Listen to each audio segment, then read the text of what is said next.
Bom dia, bom dia, bom dia. Hoje, quarta-feira. A bolsa onde foi boa, gente. Hoje é dia 21/10/2020. Ontem aqueles 3,20 que deu, que ontem foi 20/10/2020. Então tinha 3,20 ali. Nossa, foi bom pra nós, hein? Vamos dar uma bisoiada aqui como é que ficou as bolsas de valores. Ontem a bolsa de valores do Brasil subiu 1,9%. Fechou acima de 100 mil pontos. 100.539 mil pontos. Rapaz do céu, que coisa abençoada. Aleluia, isso é bom demais. Ficou tudo azulzinho, tudo. Teve umas que subiu mais, outras subiu menos. Todo mundo subiu. Foi uma benção. Só que tem um porém. Ela subiu por quê? Subiu porque começou a vir investidores internacionais ou subiu porque os próprios investidores aqui do Brasil quis que subisse? Professor, qual que é a diferença? Vamos lá, vou te explicar. Se subiu por investidores internacionais, a bolsa vai continuar subindo. Se subiu pelos próprios investidores que já estavam na bolsa, hoje ela cai para pegar os lucros de que teve ontem. Então é como se fosse um jogo, né? Por que eu falo isso? O DAX hoje lá nas bolsas internacionais estão com leve queda, leve até para mais, né? Queda nas bolsas de valor. Então o DAX agora, nesse exato momento, quase 8 horas, está menos 0,8%, certo? E o dólar, como é que ficou esse negócio do dólar, professor? Porque a bolsa subiu, o dólar era para ter despencado. Não, o dólar subiu 0,12. Ele começou com queda, ele começou alto. Depois, no meio daí das 10 horas em diante, ele começou a cair, sabe? Começou a cair, 9 e pouquinho, ele começou a cair, cair. Olha, atingiu uma boa baixa, mais ou menos umas duas, ó. Entre as duas e 3 horas, ó.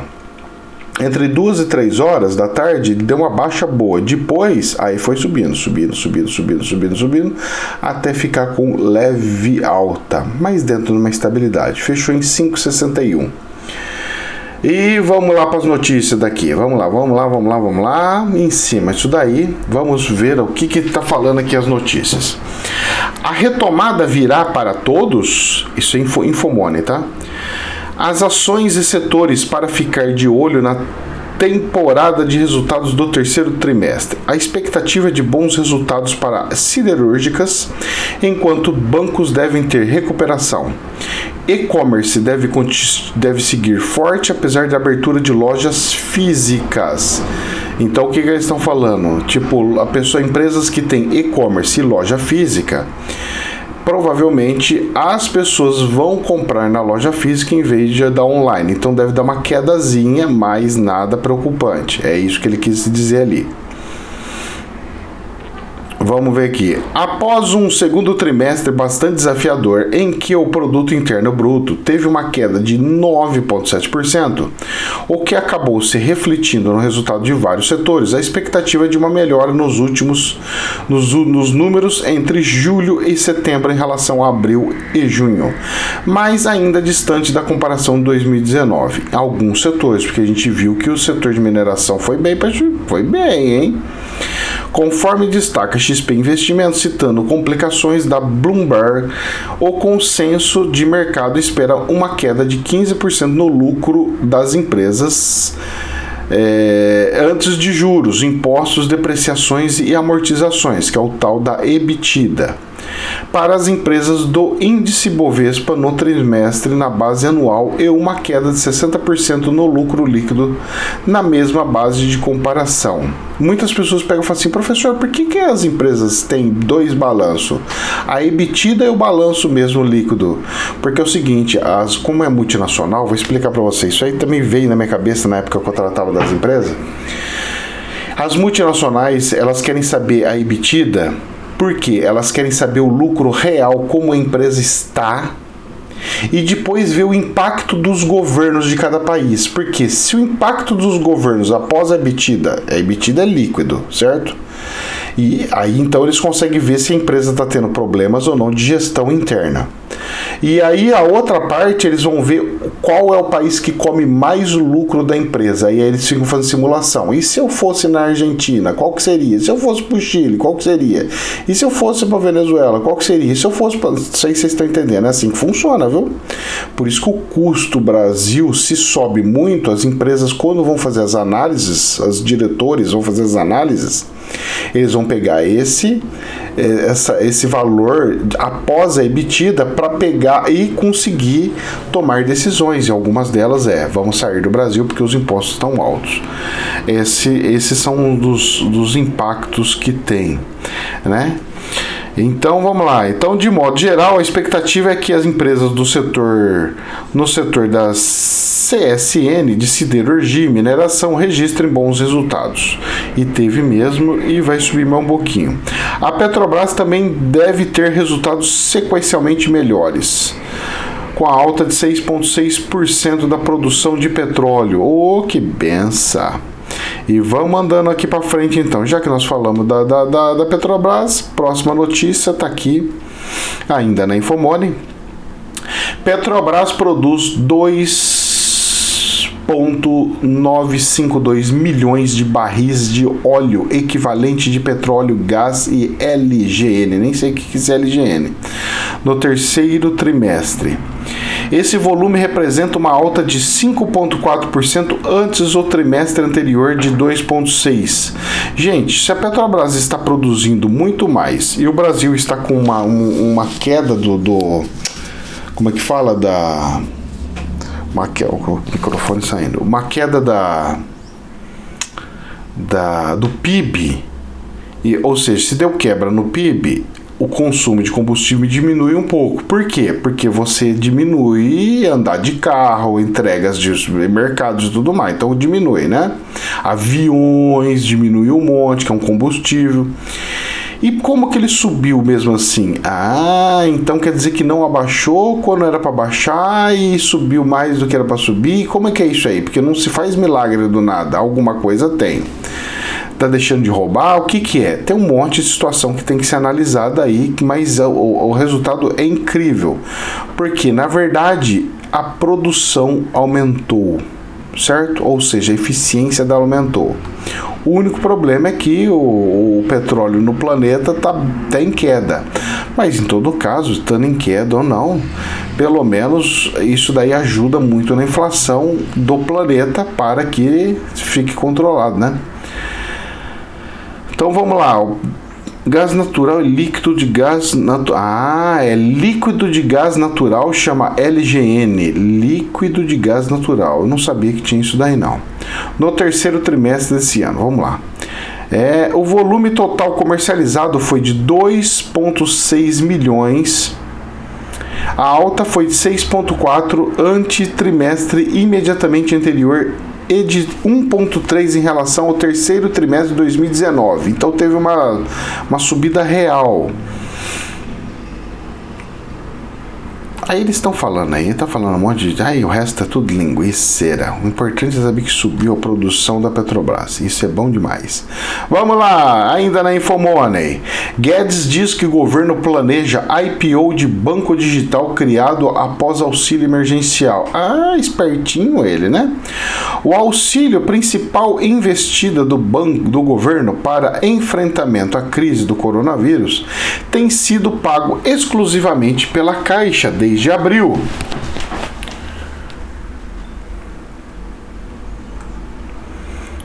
O governo planeja a abertura de capital em bolsa do banco digital criado após a digitalização de milhões de contas em meio à concessão do auxílio emergencial, indicou nesta terça-feira o ministro da Economia. No entanto, chega a mencionar a Caixa Econômica Federal. Então vamos lá, fica claro. Esse banco virtual que a gente tem, que eu acho que se chama Caixa Tem, se eu não me engano é esse nome, que foi criado pela Caixa para todo mundo olhar o seu saldo, ver tudo as coisas que tem, se tem um auxílio, se não tem, para receber, para pagar, utilizar tudo. Maravilha. Então o que ele foi? Ele foi um instrumento utilizado para modernização do sistema bancário. Segundo, uma empresa em paralela criada dentro da Caixa e não a Caixa em si, certo? Dentro da Caixa, e agora eles querem abrir esse IPO, porque ela é uma empresa com CNPJ independente que está dentro da Caixa. Agora eu não sei como que ele vai fazer isso, porque ela não é outra empresa, ela é a mesma empresa. E os acionistas da Caixa, como que ficariam aí? Isso que eu gostaria de entender, como que foi feito essa manobra para ter uma empresa dentro da Caixa ao mesmo tempo que poderia ser aberta em IPO. Será que ela tem as ações dela? Então a Caixa comprou as ações dela. O que pode ser? A Caixa comprou as ações dela, né? Ela criou essa empresa, sendo 100% acionária dessa empresa, e vai abrir uma subempresa. Só que tem um porém, um detalhe muito cruel aí que tem que tomar muito cuidado. O que é, professor? Quando você abre alguma empresa no IPO, na bolsa, ela tem que ter alguns requisitos e fiscalizações independentes. A primeira que ela tem que ser independente. Então ela não pode ficar brincando com a conta dela e conta da Caixa ao mesmo tempo. Não pode. E outra, o custo de auditorias para as empresas abertas em bolsas não é baixo, hein? É alto, hein? Será mesmo que o mercado vai querer comprar? Ou é mais fácil o próprio mercado pegar e abrir uma fintech? Porque isso é uma fintech, por exemplo, né? Eu não sei, mas vamos lá. Nós digitalizamos 64 milhões de pessoas, só que são 64 milhões de pessoas pobres e não ricas, certo? Só que o interesse deles pode ser que, em vez da Caixa pagar eles, agora o Bolsa Família, por exemplo, vai ser essa fintech da Caixa, que o Caixa tem que vai pagar. Rapaz, não está me cheirando muito bem. A ideia é interessante para capitalização e para ver se entra uma graninha extra aí. Mas de boa, posso falar para você? Eu não acredito que vai ser sucesso. Pode ser sucesso para a aquisição de informações. Só que como não vai vender ela, só vai abrir um IPO para venda de uma porcentagem das ações, então eu não vejo nada como algo bom. Agora se você falar assim, nós vamos vender o Caixa Tem, aí é outros 500, mas não é o caso, então eu não vejo nada com bons olhos. O que esse ministro está vendo, eu não vejo, não, como se fosse alguma coisa realmente possível. Desculpa, mas eu não vejo. Infomoney ainda. Alvo de polêmica por 5G, Huawei avança em energia solar no Brasil e mira baterias. Empresa chinesa tem demonstrado grande apetite pelo mercado de energia elétrica no Brasil. Ainda bem, né? Está saindo da área saindo da área de telecomunicação pura e indo por uma área onde a energia precisa da tecnologia. Ou seja, eles são muito inteligentes. Ou seja, o que eles estão querendo pegar? E com certeza, os medidores de energia, por exemplo, por que não online? Os captadores de energia, para saber quanto que captou ou deixou de captar, por que não online? E assim por diante, para conseguir fazer todas as medições, todas as análises e tudo mais. O 5G vai usar para isso, vai servir para isso, certo? Por causa da banda, a capacidade que vai ter de transmissão e de tráfego de dados. Vamos ver como é que vai ser isso aí. Vamos lá. Só que tem um detalhe, viu, gente, que ninguém percebe nesse negócio da tecnologia da 5G, é o seguinte. A 5G, ela vai aumentar a sua banda da internet. É como se você tivesse uma internet de cabo no seu celular sendo Wi-Fi. Até aí, beleza, não é isso? Muito bem. O problema é o seguinte. A questão do gargalo, dos problemas da internet no planeta está na capacidade em transmissão de dados de uma localidade, como se fosse do Brasil para os Estados Unidos, para a Europa, para outro lugar. Esse está sendo o problema, porque a rede interna não está dando tanto problema. O problema maior está sendo, quando precisar buscar informações e coletar dados ou trazer dados de lugares longínquos. Por isso é que muitos países pegam e falam assim: nós queremos que os servidores fiquem alocados no país. Por quê? Porque isso evita também um tráfego gigantesco de dados e informações no meio do caminho. Eu preciso fazer uma informação lá para a China. Aí vai um cabo de fibra passando toda essa informação pela Europa e anda pela Rússia, e ninguém poderia captar algumas coisas aí no meio do caminho.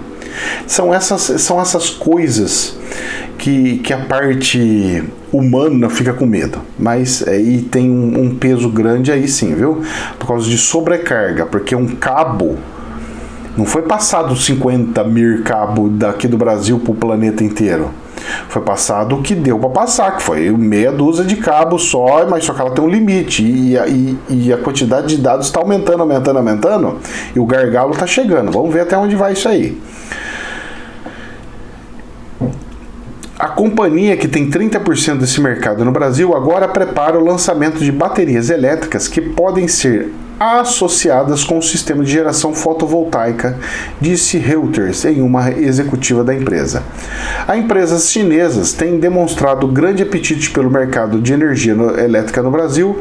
Fabricante do país oriental, são os principais fornecedores de equipamentos da crescente indústria solar do maior país da América Latina, em meio a uma aposta de Pequim em energias renováveis e segmentos inovadores. E estão fazendo a coisa correta, algo que o próprio Brasil deveria fazer. Quem está fazendo é a China aqui.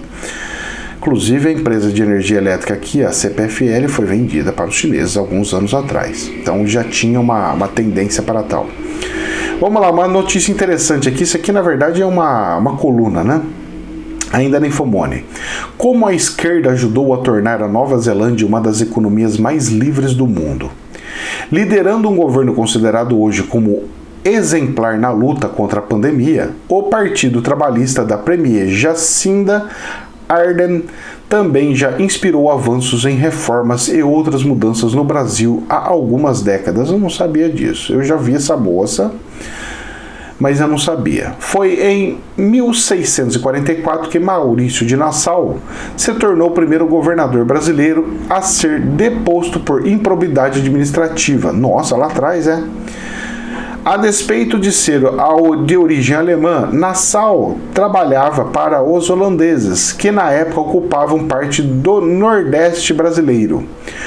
Pouco conhecidos no processo das grandes navegações, os holandeses dominaram por séculos o comércio ultramarino e foram responsáveis por intermediar negócios e realizar grandes descobertas no território sul da Austrália. Então vamos lá, gente, que eu não quero muita enrolação, não. Quero saber como que eles fizeram.